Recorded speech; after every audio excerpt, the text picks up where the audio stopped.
Champions ട്രോഫിയിൽ പാകിസ്ഥാനെതിരായിട്ടുള്ള മത്സരത്തിൽ century സ്വന്തമാക്കിയ ശേഷം വിരാട് കോഹ്ലി പറഞ്ഞത് ഇങ്ങനെയാണ്. ഇനി ഒരാഴ്ചത്തെ ബ്രേക്ക് ഉണ്ട്. ടീമിലെ യുവതാരങ്ങൾ ഇതിനെ എങ്ങനെ കാണുമെന്ന് എനിക്കറിയില്ല.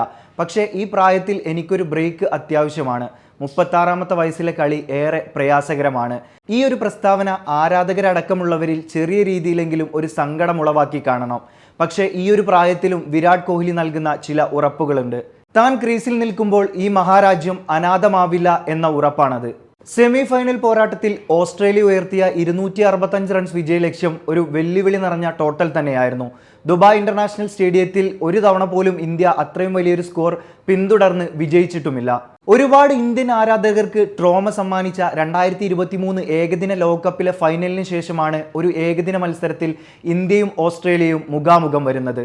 ചാമ്പ്യൻസ് ട്രോഫിയുടെ സെമി ഫൈനലിൽ ഇരു ടീമുകളും വീണ്ടും കണ്ടുമുട്ടുമ്പോൾ ഇന്ത്യൻ ആരാധകരും കുതിച്ചത് ഒരു മധുര പ്രതികാരം തന്നെയായിരുന്നു.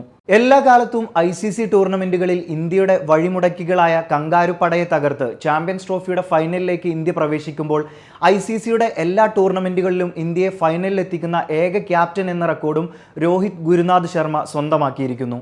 വിരാട് കോഹ്ലി എന്ന ജീനിയസിന്റെ ഏറ്റവും മർമ്മപ്രധാനമായ ഫോർമാറ്റ് ഏകദിനം തന്നെയാണ്. അവിടെ നിന്നാണ് അയാൾ ടെസ്റ്റിലേക്കും T20യിലേക്കും പടർന്നു പന്തലിക്കുന്നത്. ഈ ഒരു റൺ ചേസിൽ അസാധാരണമായ ഒന്നും ചെയ്യേണ്ടതില്ല എന്നിരിക്കെ കോഹ്ലിക്ക് തൻ്റെ റോൾ കൃത്യമായി അറിയാം. മധ്യ ഓവറുകളിൽ സ്ട്രൈക്ക് റൊട്ടേറ്റ് ചെയ്ത് ഒരറ്റം ഭദ്രമായി ഹോൾഡ് ചെയ്യുക. ഇതോടുകൂടി ഏകദിന ക്രിക്കറ്റിൽ റൺ ചേസിൽ 8000 റൺസ് തികയ്ക്കുന്ന രണ്ടാമത്തെ താരമായും കിങ് കോഹ്ലി മാറി. 2023 ഏകദിന ലോകകപ്പ് ഫൈനലിൽ കോഹ്ലിയുടെ വിക്കറ്റ് വീഴ്ത്തിയ ശേഷം കാണികളെ ശ്രദ്ധിക്കാൻ ഓസ്ട്രേലിയൻ താരം സ്റ്റീവ് സ്മിത്ത് ടീം അംഗങ്ങളോട് പറഞ്ഞിരുന്നത്രേ. 1 ലക്ഷത്തിലേറെ വരുന്ന ഇന്ത്യക്കാരുടെ നിശബ്ദത ആസ്വദിച്ച കഥ ഓസ്ട്രേലിയൻ നായകൻ പാറ്റ് കമ്മിൻസ് അന്ന് പത്രസമ്മേളനത്തിൽ വിവരിച്ചിരുന്നതാണ്. ഇന്നലെ അതേ സ്റ്റീവ് സ്മിത്തിന് ദുബായിയുടെ ഗാലറിയിലേക്ക് നോക്കാം. അവിടെ സമാനമായ നിശബ്ദതയില്ല. ഇന്ത്യൻ ആരാധകർ ആനന്ദ നൃത്തം ചവിട്ടുകയാണ്. ഡ്രംസിന്റെ ശബ്ദം അലയടിക്കുകയാണ്. എല്ലാത്തിൻ്റെയും മധ്യത്തിൽ പ്ലെയർ ഓഫ് ദ മാച്ചുമായി ഇന്ത്യയുടെ വീരവിരാടൻ വിരാജിക്കുകയുമാണ്. ഏറെ വിമർശനങ്ങൾ കേട്ടാണ് ഈ ഒരു സ്ക്വാഡുമായി ദുബായിലേക്ക് ഇന്ത്യ ചാമ്പ്യൻസ് ട്രോഫി കളിക്കാനെത്തുന്നത്. അതിനെല്ലാമുള്ള മറുപടി കൂടിയാണ് ഈ ഒരു വിജയം എന്ന് പറയുന്നത്.